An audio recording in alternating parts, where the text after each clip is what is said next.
Praise the Lord! Hallelujah!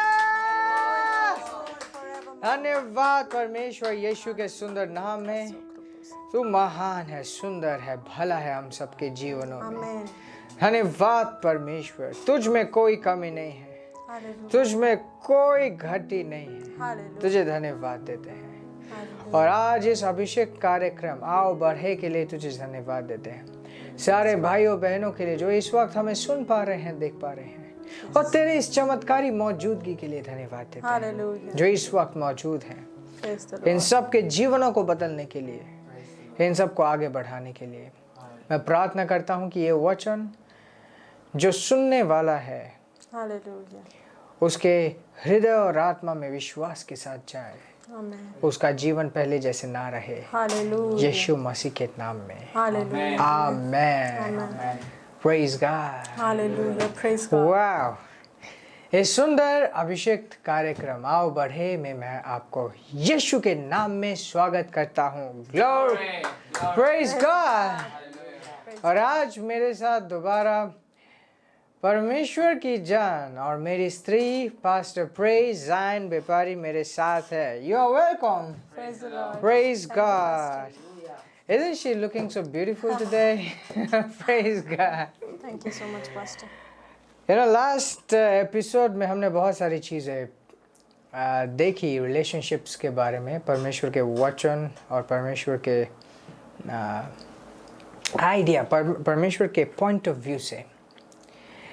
And we are taking it forward today. मैं परमेश्वर को धन्यवाद देता हूँ उन सारे गवाहियों के लिए, उन सारे सुंदर गवाहियों के लिए जो हमारे पास पिछले प्रोग्राम के वजह से आए। Praise God. उसका वचन कभी भी फेल नहीं करता। Praise God. और अगर हम समझ जाए कि परमेश्वर का क्या आइडिया है रिलेशनशिप्स के बारे में, तो दुनिया में ये सबसे सुंदर चीज होगी। बाइबल कहती है ये पृथ्वी परमेश्वर के अच्छाई से भरी हुई है, और उन अच्छाइयों में से सबसे अच्छी चीज जो है वो क्या है? वो रिश्ते हैं, परिवार है, एंड खासकर विवाह है। Praise God. आज का जो मुख्य सब्जेक्ट है वो है विवाह में रहते हुए बाकी सारे रिश्तों को किस तरीके से निभाए जा सकते हैं। जब दो व्यक्ति एक साथ जुड़ते हैं विवाह के बंधन में, तो उन दोनों का परिवार एक साथ जुड़ता है। अचानक से एक न्यू सेट ऑफ रिलेटिव्स प्रकट हो जाते हैं। मतलब चाची, बुआ, मामा, मामी, जितने सारे आपके पति के हैं, आपके पत्नी के, वो सब भी आपसे अब किसी तरीके से जुड़ जाते हैं। So it multiplies. और उसी के बीच में परमेश्वर कहता है कि ये विवाह सबसे सुंदर चीज है, मेरे बुलाहट के तहत है, सुंदर के लिए है। Okay, Pastor Praise, so tell us something about it. आपने बहुत अच्छे से कहा कि विवाह सिर्फ दो लोग नहीं, अचानक से आपके पति के चाचा मामी आपके हो जाते हैं, और आपकी पत्नी के मम्मी पापा, सारे रिश्ते आपके हो जाते हैं। Praise the Lord. सो मतलब परमेश्वर जब दो लोगों को जोड़ता है तो वो दो लोग सिर्फ नहीं जुड़ते, उन दोनों के परिवार भी आपस में जुड़ते हैं, और उन परिवार को साथ लेके रिस्पेक्टफुली बट अपने विवाह को प्राथमिकता देते हुए हम कैसे चल सकते हैं, ये आज हम सीखेंगे। परमेश्वर का वचन सभोपदेशक 4:9 में कहता है कि एक से भले दो होते हैं। Praise the Lord. और जब परिवार जुड़ते हैं तो और भी कई लोग जुड़ते हैं, बट ये जो दो लोग हैं जो परमेश्वर का मेन आइडिया है, ये इसको प्रायोरिटाइज करके कैसे चल सकते हैं और कैसे सब चीज़ों को जो हमने कहा था सुंदर रख सकते हैं, वो आज हम देखेंगे। सो गोल्डन रूल, एक गोल्डन रूल मैं देने वाला हूँ। नंबर 1 परमेश्वर, नंबर 2 योर वाइफ और योर हस्बैंड। हाँ, नंबर 1 क्या है? परमेश्वर।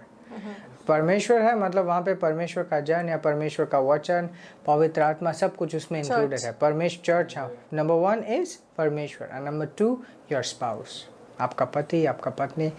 आपका पति मतलब आपका विवाह, या तो आपकी पत्नी मतलब आपका विवाह। Praise God. So you know what, वो सास ससुर नहीं रहेंगे अगर आपकी पत्नी पत्नी ना रहे। वो सारे जितने सारे रिलेटिव्स हैं उनका आपके साथ कोई रिश्ता नहीं रहेगा अगर आपका विवाह ही टूट जाए। सो बात ये आती है कि जब आपका विवाह होता है, बहुत से लोग होते हैं जिनके अलग अलग एक्सपेक्टेशंस होते हैं। एक्सपेक्टेशंस का क्या मतलब है? चाहते, इच्छाई या तो सोच। किसी का होता है कि हाँ, ये जब शादी करके आएगा इसकी बीवी मेरे लिए ये सब चीज़ करेगी, अरे वो जब शादी करके आएगा वो मेरे लिए ये करेगा, ये मेरे लिए ये करेगा। सिर्फ इतना ही नहीं, अलग अलग तरीके के अलग अलग सुझाव होते हैं।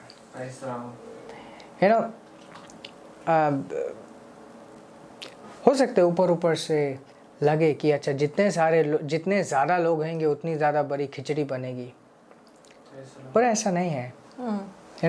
अगर हम सही चीज़ को सही जगह देना सीखें, वेरी ट्रू, सही चीज़ को अगर हम सही व्यक्ति को सही जगह दे तो जितना बड़ा परिवार होगा उतना सुंदर अच्छा हर एक चीज़ हो सकता है।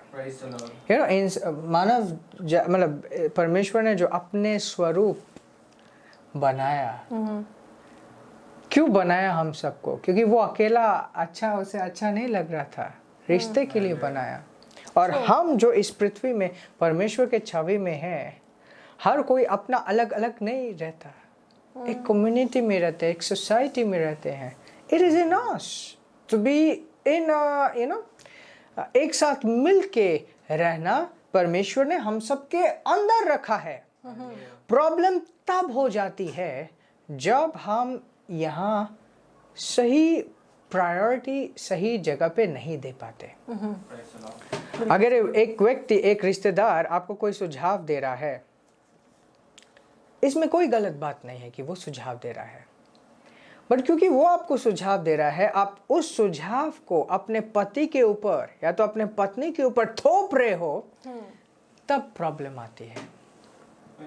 Praise God. सो जब कोई आपको सुझाव दे, कुछ भी बोले, चाहे बड़ा हो चाहे छोटा हो, चाहे वो डिमांड हो, रिक्वेस्ट हो, जो भी हो, उसकी कीमत इस शादी से ऊपर नहीं हो सकती।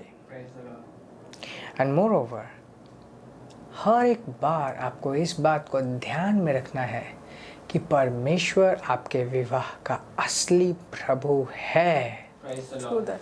असली प्रभु है। कोई भी चीज वचन के दायरे से बाहर नहीं जानी चाहिए, कोई भी चीज। बहुत बार बहुत से लोग मुझे प्रेयर रिक्वेस्ट में फ़ोन करते हैं और वो कहते हैं कि बाइबल में तो ये लिखा है बट वो करती नहीं है, मैं समझाता हूँ। बाइबल में ये नहीं लिखा कि आप उसके पीछे पड़ जाओ वो सारी चीज़ें करवाने के लिए। बाइबल में जो आप पढ़ते हो वो खुद के लिए पढ़ते हो। आपको क्या करना चाहिए? आपको क्या करना चाहिए? इट्स अमेजिंग, कुछ लोग बाइबल को जब पढ़ते हैं, ओके अब मैं पढ़ूंगा कि क्या क्या सबको सिखाऊं। No, that's a wrong way of reading the Bible. जब आप परमेश्वर के वचन को देखते हो, it is for you, your heart. इसके अंदर गारंटी है कि आपका जीवन, चाहे रिलेशनशिप हो या बिजनेस हो, कुछ भी, आपका जीवन सक्सेस होगा अगर ये आपके लिए आपने इस्तेमाल किया। एग्जैक्टली। तो मेरा कहने का मतलब है कोई भी चीज वचन के दायरे से बाहर नहीं जाना चाहिए। दैट इम्प्लाइज टू यू, आपके first. So first and most important thing, आपके जीवन में परमेश्वर के बाद जो स्थान है वो आपके पति या आपके पत्नी का है, क्योंकि परमेश्वर ने उसे जोड़ा है, बनाया है। Praise God. आपकी पत्नी है, आपके रिश्तेदारों की पत्नी नहीं है। और आपका पति है, आपके रिश्तेदारों का नहीं है। That is correct।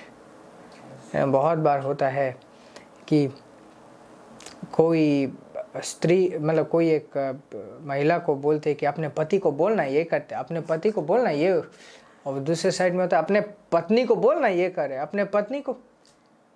सारे सुझाव आप मुस्कुरा कर लो, थैंक यू, बट देन जहाँ पे लगे कि नहीं ये दायरा को क्रॉस कर रहा है, उसे सी मैं आपको रिस्पेक्ट करता हूँ, बट ये विवाह मेरा है, प्रभु ने मुझे दिया है और मेरे ऊपर इसकी जवाबदेही है। मैं वो करूँगा जो वचन कहता है।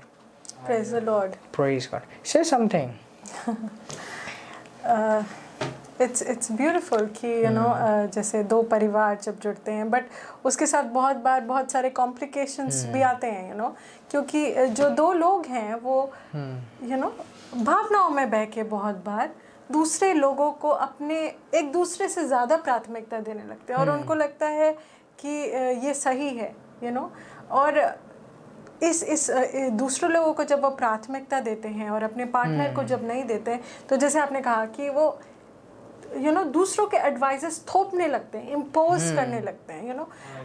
जब एक रिश्ते में हम हैं और प्रभु ने इस रिश्ते को जोड़ा है, तो हम देखते हैं कि प्रभु हमें कैसे ट्रीट करता है। परमेश्वर ने हम पे सैल्वेशन भी नहीं थोपा, आपका उद्धार भी आप पे थोपा नहीं गया।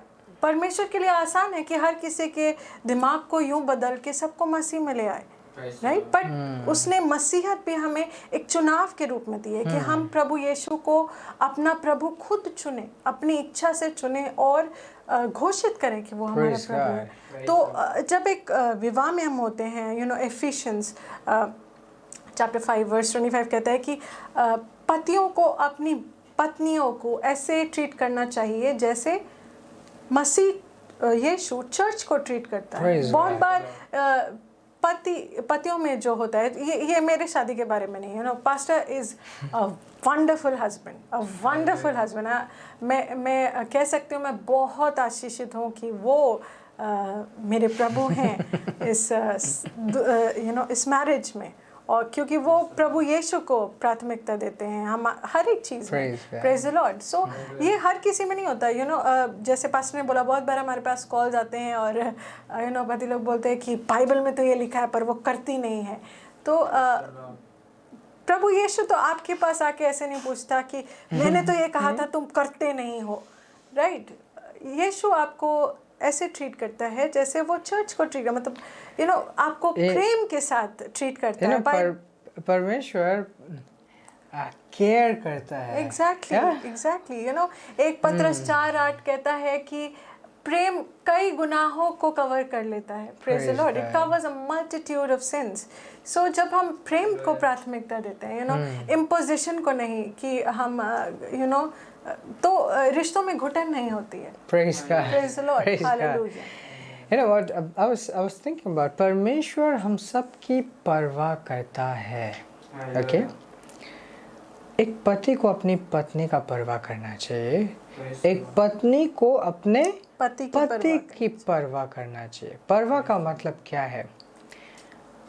आपकी पति आपका जो पति है, तो आपकी जो पत्नी है वो क्या सोचती है, किस बारे में वो कंफर्टेबल है, क्या उसे अच्छा लगता है, किन चीज़ों से उसे प्रॉब्लम है। ये इम्पोर्टेंट है कि इन बातों के ऊपर आप सेंसिटिव हो। It's important. अगर आप परवाह करते हो तो आप उसको ऐसे वातावरण में नहीं रखोगे जिससे उसका दम घुटता हो। ना मान लो कोई आपको सुझाव दे रहा है और कोई बाहर का कोई नहीं है, घर के अंदर का कोई है। मान लो आपके बहुत करीब कोई एक रिश्तेदार आपको एक सुझाव दे रहा है, क्योंकि उसने सुझाव दिया इसका मतलब ये नहीं है कि आप उस सुझाव को इमीडिएटली ले लोगे। अगर आपको वो सुझाव अच्छा लगता है, ये इम्पोर्टेंट है कि अपने पति या पत्नी से वो बात करो। It's important. बहुत बार ऐसे सुझाव होते हैं जो दिए जाते हैं, एक पति को दिया जाए, तुम इससे इस तरीके से क्यों नहीं करते, तुम उस तरीके से क्यों नहीं करते। Never accept such suggestions.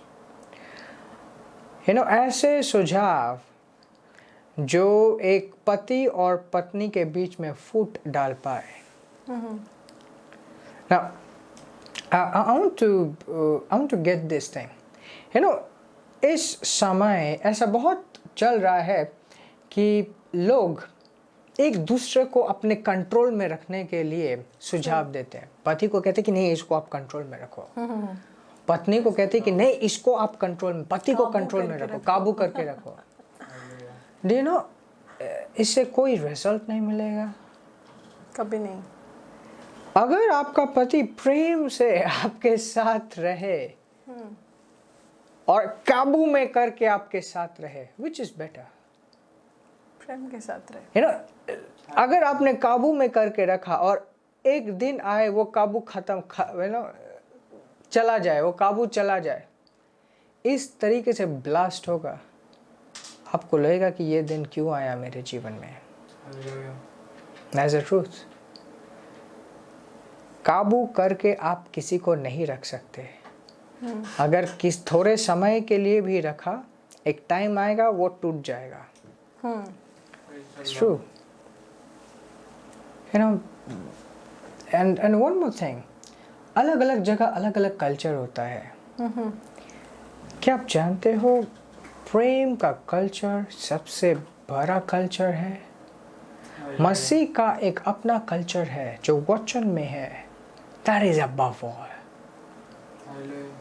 तो जब आपके पास रिलेटिव्स आते हैं, रिश्तेदार आते हैं कि हमारे कल्चर में तो ये होता है, हमारे में तो ये होता है, आप बोलो हमारे में, जो भी हमारे में होता है ये फर्क नहीं पड़ता। सबसे पहले हम हैं, उसके बाद ही हमारा हो सकता है। Praise God. अगर हमारे कल्चर में ये होता है और उस कल्चर को थोपने के लिए हम ही ना रहे, हम मतलब एक पति और पत्नी ही ना रहे, तो कल्चर में होने से क्या हुआ। है ना, कोई भी चीज जो चीजों को तोड़े, कोई भी कल्चर, कहीं का भी कल्चर अगर किसी चीज को तोड़ता है तो उस कल्चर या उस प्रैक्टिस को हमें फेंक देना चाहिए। That's wisdom. मतलब जो चीजें जोड़ती हैं हम उन्हें आजमाएंगे, और जो चीजें तोड़ती हैं हम उन्हें नकार देंगे। और विवाह कोई एक लड़ाई नहीं है कि आप युद्ध के मैदान में आप उतर गए हो एक दूसरे को कब्जा करने के लिए। ये तो सबसे सुंदर चीज थी। क्या आपको अच्छा लगेगा कि हर एक चीज में आपको टोक टोक के करवाना पड़े? नहीं, किसी को अच्छा नहीं लगेगा, किसी को अच्छा नहीं लगेगा। क्या आपको बकायदा अगर सब कुछ अपने आप सुंदरता से हो। Now, God is a beautifier. परमेश्वर हर एक चीज को सुंदर करने वाला है, सुंदर करने वाला है। वो तभी करता है जब हम उसके सिद्धांतों पर चलते हैं। असंभव को संभव करता है, बट तभी करता है जब हम उसके सिद्धांतों पर चलते हैं। Praise God. Okay, Pastor Praise. What's going on in your mind? आपके माइंड में क्या चल रहा है? ये सारी चीज़ें सुन के मैं बहुत सारे फॉर अस, हम दोनों के लिए by the blessing of God, by the grace of God, हम वचन को हमने हमेशा अपने रिश्ते में, अपने जीवन में प्राथमिकता दी है। और इस वजह से आई डोंट थिंक हमारे काफ़ी डिसएग्रीमेंट्स भी कभी भी रहे हैं। एंड सो हमने हमेशा परमेश्वर के वचन को, उसके प्लान को, उसके पर्पस को अपने जीवन में सबसे ऊपर रखा है, किसी भी और व्यक्ति से पहले। आप रिश्तेदारों की बस बात कर रहे थे, बहुत बार दोस्ती लोगों के रिश्तों को ब्रेक कर देती है। वो लोग जो जीवन के राह में कभी मिले हैं, और बहुत सारे केसेस में ऐसे होता है, लोग बोलते हैं यार अपनी शादी की वजह से दोस्ती नहीं छूटनी चाहिए। That's wrong. That's absolutely That's wrong. wrong. दोस्त कभी भी आपके पार्टनर से, आपके स्पाउस से ऊपर नहीं होने चाहिए आपके लिए। ऐसा नहीं होना चाहिए कि उनका दखल आपके जीवन में इतना है कि आप आपस में आपका एकता नहीं फील पति आपका पति आपका पति है, आपकी पत्नी आपकी पत्नी, आपने आपके दोस्तों की पत्नी दोस्त की पत्नी या पति नहीं है। एग्जैक्टली परमेश्वर ने आपको जोड़ा है, और आप दोनों को जोड़ा है, इसलिए बाकी लोग जोड़े। इट मे बी कि अच्छा जब आप 1 साल के थे तब से आपकी एक दोस्ती है। अगर आपको वो दोस्ती इम्पोर्टेंट थी, बहुत इम्पोर्टेंट थी, तो आपने शादी क्यों किया? वही दोस्ती में रह लेते। बट ये है कि अगर आप दोनों के रिश्तों में, जब आपने शादी किया, you need to understand it, आपने एग्री किया कि अब मेरा जीवन इसका है और इसका जीवन मेरा है। Do you understand that? शादी किया का मतलब क्या? आपने अपना हक, अपने जीवन का हक, अपने शरीर का हक भी अपने स्त्री, आपने पुरुष को दे दिया। तो आपके दोस्त का हक, आपके रिश्तेदार का हक आपके ऊपर उतना नहीं है जितना आपके पत्नी का है। एंड अगर आप शादीशुदा नहीं हो और आप सोचते हो कि नहीं दोस्ती से तो बड़ी कोई चीज़ नहीं होती, शादी मत करना। एग्जैक्टली शादी मत, क्योंकि शादी में क्या होगा, आप वही चीज़ किसी और के नाम करने वाले हो। So don't get married. But if you are planning to get married, अगर आप शादी करने को प्लान कर रहे हो, देन अंडरस्टैंड दिस कि जब आप शादी करोगे, आप क्या कर रहे हो? खुद को किसी और के हवाले कर रहे हो। आपका अपने जीवन के ऊपर ऑफ कोर्स आपके जीवन के ऊपर आपका हक है, बट दूसरे का भी हक होगा और उसे आप हक देने वाले हो। And I want to tell you, it's a beautiful thing. बहुत ही एक सुंदर चीज है ये, कोई गलत चीज नहीं है। लड़ाई नहीं है, युद्ध नहीं है, जैसे आपने कहा। एग्जैक्टली सिर्फ 3 लोग इम्पोर्टेंट है, परमेश्वर, आप और आपका स्पाउस, मतलब आपके पत्नी और आपके या तो आपके पति। This is the most important thing. परमेश्वर, आप and आपके spouse. So that's important. Now जब शादी होती है, नेक्स्ट होता है कि ओके अब बेबी कब होने वाला है, राइट? इट इज इम्पोर्टेंट कि आप जो भी स्टेप्स लो, परमेश्वर को साथ में लेकर लो और एक दूसरे के कॉन्फिडेंस में लो। एक दूसरे के confidence, what does it mean? मतलब एक पति, एक पत्नी और परमेश्वर तीनों एक साथ होने चाहिए, कोई भी डिसीजन में, कोई भी चीज में। और आप कहो कि नहीं परमेश्वर तो मेरे साथ है, वो मेरे साथ नहीं है, What will you do? Just leave her. उसको अपने उसमें छोड़। आप परमेश्वर से प्रार्थना करो कि वो भी साथ हो। Praise God. Conclude. I mean, it's like let's conclude this क्योंकि आज दोबारा now it's going out of time. So say something in conclusion. यही पास जो आपने बात कही एक संतान की, तो ये एक पति पत्नी का डिसीजन होना चाहिए परमेश्वर के मार्गदर्शन में। ऐसा नहीं होना चाहिए कि आप किसी के वजह से बच्चा कर रहे हैं, किसी के कहने की वजह से, और ऐसा भी नहीं होना चाहिए कि किसी के कहने की वजह से आप बच्चा नहीं कर रहे हैं। ये परमेश्वर का प्लान होना चाहिए आपके लिए। और क्योंकि एक बच्चा, एक संतान परमेश्वर का तोहफा होता है भरोसे का, Praise और God. आप उसके लिए अकाउंटेबल हैं परमेश्वर को कि आप किस तरह से उसको परमेश्वर की राह में लेके चल रहे हैं। आपके पास उसके लिए समय होना चाहिए। और एक बच्चे को रेस करना एक पति और पत्नी दोनों की जिम्मेदारी होती है। In our case we have a beautiful daughter, और हम दोनों उसे साथ मिलकर रेस कर रहे हैं। Yes, we have Praise God. share of responsibilities towards her, उसके प्रति, और हम उसको परमेश्वर के मार्ग में लेके चल रहे हैं। आप अक्सर उसे हमारे हर प्रोग्राम के बाद देखते हैं शुभ संदेश पे। That is because हम उसको परमेश्वर के प्लान और विजन में लेके आगे बढ़ रहे हैं। Praise God. अगर आप बस एक बच्चे को इस दुनिया में ले आते हैं या आप किसी की वजह से नहीं लाते हैं, that won't be right. आपको परमेश्वर के प्लान को, उसके मार्गदर्शन को प्राथमिकता बच्चा देनी। चाहिए मतलब सिर्फ बच्चा नहीं चाहिए, या बच्चा कर लो मतलब सिर्फ बच्चा नहीं कर लो। इस एक जिंदगी है, और वो जिंदगी किसी फैक्ट्री से निकलने नहीं वाली। परमेश्वर उसे सांस देगा। Praise God. वो एक लाइट मैटर नहीं है। Praise God. Hallelujah. Praise God. Bible कहते हैं कि अगर कुछ परमेश्वर के द्वारा बने, अगर कुछ परमेश्वर के द्वारा बने सबसे सुंदर होता है। और अगर किसी घर को परमेश्वर नहीं बना रहा तो व्यर्थ में लोग परिश्रम कर रहे हैं। Praise God. Praise the Lord. मुझे यकीन है बहुत सारी चीज़ें आप आज सीख पाए हैं, समझ पाए हैं। अगर आप में से कोई किसी ने पिछला एपिसोड नहीं देखा है, आप हमारे YouTube चैनल में जा सकते हैं, Pastor Zion, and ensure you watch that program. जो फर्स्ट एपिसोड था इस स्पेशल सीजन का। Praise God.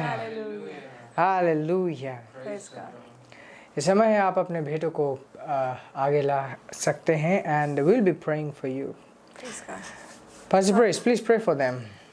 Praise the Lord. हर एक व्यक्ति के लिए प्रार्थना करती हूँ जो इस वक्त हमें देख रहा है। स्पेशली उन लोगों के लिए प्रार्थना करती हूँ जो अपने रिश्ते में किसी भी प्रकार की मुश्किलों का सामना कर रहे हैं। यीशु के नाम में शैतान की हर एक जकड़, उसका हर एक भेजा हुआ फूट उनके जीवन से हटता है। वो क्लैरिटी को पाते हैं, परमेश्वर के वचन को समझते, जीवन में प्राथमिकता देते हैं। यीशु के नाम कपल के लिए इस वक्त प्रार्थना करती हूँ जो एक संतान चाहते हैं। यीशु के नाम में उनके जीवन में ये आशीष आती है। Amen.